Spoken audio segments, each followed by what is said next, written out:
నమస్తే. ప్రస్తుతం మనతో పాటు సీనియర్ జర్నలిస్ట్ భరద్వాజ్ ఉన్నారు. ఆయనతో మాట్లాడదాం. నమస్తే సార్. నమస్తే. సార్, లోకేష్ని ఉద్దేశిస్తూ విజయసాయిరెడ్డి ఒక ట్వీట్ చేశారు. అసలు ఆ ట్వీట్ సారాంశం ఏంటి సార్? అంటే ఈయన విజయసాయిరెడ్డిని టార్గెట్ చేస్తూ ఒక ప్రచారం జరుగుతోంది ఆంధ్రప్రదేశ్లో. అంటే మీడియా ట్రయల్స్ జరుగుతున్నాయి. అంటే శాంతి అనేటువంటి ఒక ఎండోమెంట్ అసిస్టెంట్ కమిషనర్ కుమారుడు, ఆ కుమారుడికి తండ్రి ఎవరు అనేది కనిపెట్టే ప్రయత్నంలో ఇప్పుడు తెలుగు మీడియా చాలా సీరియస్గా పనిచేస్తోంది.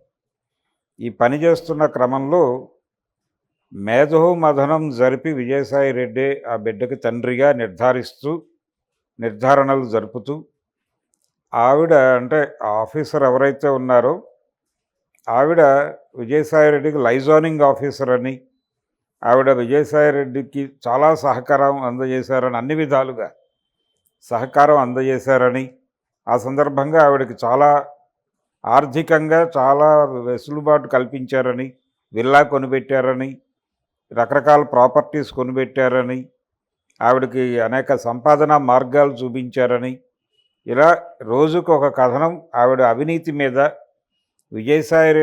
ఆవిడని లింక్ చేస్తూ అవినీతి మీద రకరకాల కథనాలు స్ప్రెడ్ అవుతున్నాయి, ప్రచారంలో ఉన్నాయి.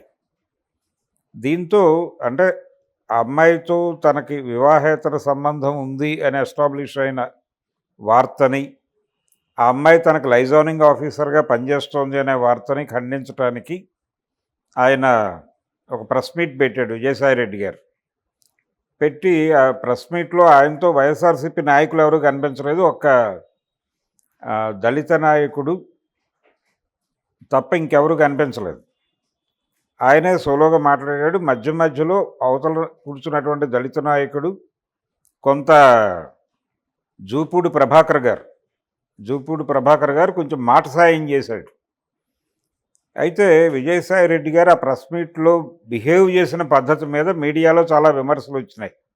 అంటే ఆయన దాదాపు తనని క్వశ్చన్ చేసినటువంటి రిపోర్టర్లందరినీ ఎరా నాయనా శ్రీనివాసు ఈ పద్ధతిలో మాట్లాడాడు. దీని మీద ఇది పత్రికా ప్రతినిధుల్ని ఉరై అని అవమానించటం ఎలా కరెక్టు అనే ఉద్దేశంతో మీ మీద ఎలిగేషన్స్ వచ్చినా ఎలిగేషన్స్ గురించి వివరణ ఇవ్వటానికి ప్రెస్ మీట్ పెట్టి, అది చెప్పకుండా అది దాటేసి మీడియా ప్రతినిధుల మీద దాడి చేయటం ఏ మేరకు సబబు అని కొన్ని మీడియా ఆర్గనైజేషన్స్ ఆయన్ని ప్రశ్నించినాయి. అయితే ఇదే సమయంలో ఈ మొత్తం వ్యవహారం మీద లోకేష్ స్పందించి విజయసాయిరెడ్డికి ప్రశ్నలు సంధించాడు. మీరు మీడియా ప్రతినిధుల్ని ఉరై అని మీ ఇష్టం వచ్చినట్టు మాట్లాడారు. ఈ అసహనం మీలో చాలా అసహనం పోగుపట్టడం వలన ఈ పని చేశారంటే వాళ్ళు రాసిన వార్తల్లో కొంతమేరకు వాస్తవాలు ఉన్నాయని అర్థం చేసుకోవాలా, అసలు ఏం జరుగుతోంది, మీరు సహకరించకపోతే ఎలాగా అన్న టోన్లో ఆయన ట్వీట్ చేశాడు. దాని మీద ఈయన రిప్లై ఇస్తూ, అయ్యా నేను మీడియాని అవమానించలేదు, మీకు అనుకూలంగా మమ్మల్ని బదనాం చేయడానికి మీకు అనుకూలంగా కొన్ని ఛానల్స్ కొన్ని పేపర్లు పనిచేస్తున్నాయి. ఇది చాలా ఓపెన్. వైఎస్ రాజశేఖర రెడ్డి గారి రోజుల నుంచి ఈనాడు ఆంధ్రజ్యోతి అని మాట్లాడేవాడు. దానికి కొన్ని ఎలక్ట్రానిక్ మీడియా పేర్లు కూడా యాడ్ అయినాయి తర్వాత రోజుల్లో. అందులో TV5 ఒకటి, మహాన్యూస్ ఒకటి, ABN ఛానల్ కూడా. అయితే ఇక్కడ పర్టికులర్గా ఈ కాంటెక్స్ట్లో ఈ విషయాన్ని ప్రారంభించి రప్చర్ చేసింది మహాన్యూస్ నుంచి జరిగింది. ABN, ఆంధ్రజ్యోతి అవి రెండు కూడా విపరీతంగా ఈ విషయాన్ని ప్రమోట్ చేసినాయి. వీళ్ళని టార్గెట్ చేస్తూ ఎవరైతే మీకోసం పనిచేస్తూ మా మీద దాడి చేస్తున్నారో ఆ రిపోర్టర్లని టార్గెట్ చేస్తూ మాత్రమే నేను ఆ మాటలు అన్నాను తప్ప టోటల్ మీడియా గురించి నేను ఆ మాటలు మాట్లాడలేదు. మీరు ప్రాపర్గా ప్రెస్ మీట్ టోటల్ ఇంకోసారి వినండి, వింటే మీకు అర్థమవుతుంది. లోకేష్ గారు, మీరు కూడా గతంలో ఇలాగే మాట్లాడారు, ఇలాగే వ్యవహరించారు. కాబట్టి నా వ్యవహార శైలిని తప్పుపట్టద్దు. రెండోది, మీరు నా గురించి మాట్లాడే సందర్భంలో ఒక ఎల్డర్ గురించి మాట్లాడుతున్నట్టుగా మీ ప్రవర్తన ఉండదు, మీ భాష ఉండదు. మీ ఇష్టం వచ్చినట్టు మీరు మాట్లాడతారు, మీ ఇష్టానికి మాట్లాడతారు. ఇది సబబా? మీరు అలా మాట్లాడే అలవాటు ఉన్న మీరు నేను మర్యాద మీరి మాట్లాడాను అని ఎలా ఎలిగేట్ చేయగలుగుతారు? కాబట్టి ముందు దీనికి సమాధానం చెప్పండి, తర్వాత ఆ విషయం మాట్లాడదాం మనం అని ఈయన ట్వీట్ చేశాడు. ఇది గొడవ. అంటే తెలుగుదేశం పార్టీకి చెందినటువంటి మీడియా తనని కార్నర్ చేసి వేధిస్తోంది అనేది ప్రజల ముందు ఎస్టాబ్లిష్ చేయదలుచుకున్నాడు ఆయన, విజయసాయిరెడ్డి గారు. ఈ ప్రాసెస్లోనే ఇప్పుడు తనతో అంటే మదన్ మోహన్ అని ఆ శాంతి భర్తతో ప్రెస్ మీట్ పెట్టించడం, ఇక్కడ అతను ప్రెస్ మీట్ పెట్టాడు హైదరాబాద్లో.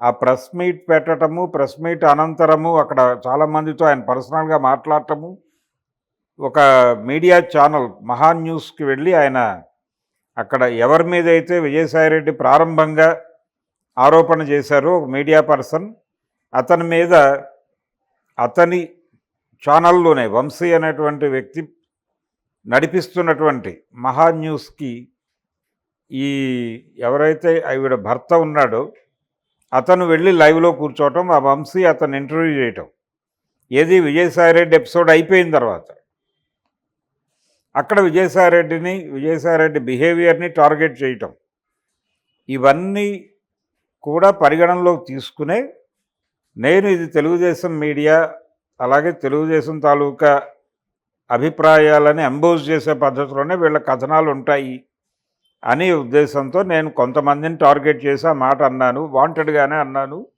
నేనేదో అనుకోకుండా నా నోట్లోంచి దొర్లిన పదం కాదది. వాళ్ళ మీద కోపం ఉంది, నాకు చిరాకు ఉంది, వాళ్ళ వ్యవహార శైలి మీద 100 విమర్శలు ఉన్నాయి.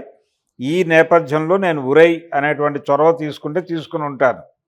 అంత మాత్రం చేత మీడియాను అవమానపరిచే ఉద్దేశం నాకు లేదు అని చెబుతూ ఆయన ఇంకో విషయం కూడా చెప్పాడు. నిజానికి ఈ ప్రకటనలో లోకేష్కి చేసినటువంటి ట్వీట్లో ఆ ప్రస్తావన లేదు, కానీ ఈ ఎపిసోడ్ జరిగిన తర్వాత ఆయన మీడియా ముందుకు వచ్చి మాట్లాడిన సందర్భంగా అసలు నా అభిప్రాయాలన్నీ వక్రీకరిస్తున్నారు కాబట్టి నా అభిప్రాయాలు అధికారికంగా వెల్లడించడానికి నాకు ఒక ఛానల్ ఉంటే బాగుంటుంది, నేను ఆ ప్రయత్నాల్లో ఉన్నాను అన్నాడు ఆయన. అంటే త్రూ ప్రాపర్ ఛానల్ అన్నట్టు. నా మీద వాళ్ళ యూట్యూబ్లోనో లేకపోతే వాళ్ళ ఛానల్స్లోనో విమర్శలు చేస్తే నేను నా ఛానల్లో కూర్చుని వాళ్ళ మీద దాడి చేస్తాను. త్రూ ప్రాపర్ ఛానల్ అంటే ఇదే అన్న పద్ధతిలో ఒక ఎస్టాబ్లిష్మెంట్ జరిగింది. ఇన్ని గందరగోళాలు నడుస్తున్నాయి ఈ ఎపిసోడ్కి సంబంధించి. విజయసాయిరెడ్డి గారు, శాంతి గారు, అలాగే మదన్ మోహన్, వీళ్ళతో పాటు ఇంకొక రెడ్డి గారు, ఆయన రెవెన్యూ డిపార్ట్మెంట్కి సంబంధించిన లీగల్ వ్యవహారాలు చూసేటువంటి సుభాష్ రెడ్డి, వీళ్ళందరూ ఈ కథలో పాత్రధారులు వీళ్ళైతే దీనికి సంబంధించి రకరకాల విమర్శలు, విజయసాయిరెడ్డిని టార్గెట్ చేస్తూ దాడి, ఇదంతా కూడా తెలుగుదేశం మీడియా బయట ఆర్గనైజ్ చేస్తోంది. ఈ సఫకేషన్లో నుంచి వచ్చినటువంటి మాటలు ఇప్పుడు మనం ఏదైతే మాట్లాడుకుంటున్నామో విజయసాయిరెడ్డి గారి ట్వీట్ గురించి, లోకేష్ మాటలు ఆయన్ని మరింత ఇబ్బంది పెట్టినాయి. మీరు కూడా ఇలాగే సాక్షి పేపర్ గురించి, సాక్షి కథనాల గురించి నోటికి వచ్చిన పద్ధతిలో మీరు మాట్లాడారు గతంలో, ఒకసారి గుర్తు చేసుకోండి. నేను ఆ స్థాయికి పడిపోయి మాట్లాడలేదు, కొంచెం గౌరవంగానే మాట్లాడాను. నేను ఒరే నాయనా అని ఎల్డర్లీ మ్యాన్గా అన్నాను తప్ప వాళ్ళని కించపరచాలనే ఉద్దేశంతో కాదు అన్న టోన్లో విజయసాయిరెడ్డి గారు చెప్తున్నారు. ఈ వివాదం ఇది పొలిటికల్ వివాదం, వ్యక్తిగతమైనటువంటి వ్యవహారంగా కనిపించేటువంటి పొలిటికల్ వివాదం. ఈ వివాదాన్ని అడ్డుపెట్టుకుని Vijayasai Reddy chapter ముగించాలని TDP అనుకుంటోంది. In the same time ఈ విషయంలో అతిగా ఇన్వాల్వ్ కాకుండా కాగల కార్యం తెలుగుదేశం తీర్చినట్టుగా భావిద్దాం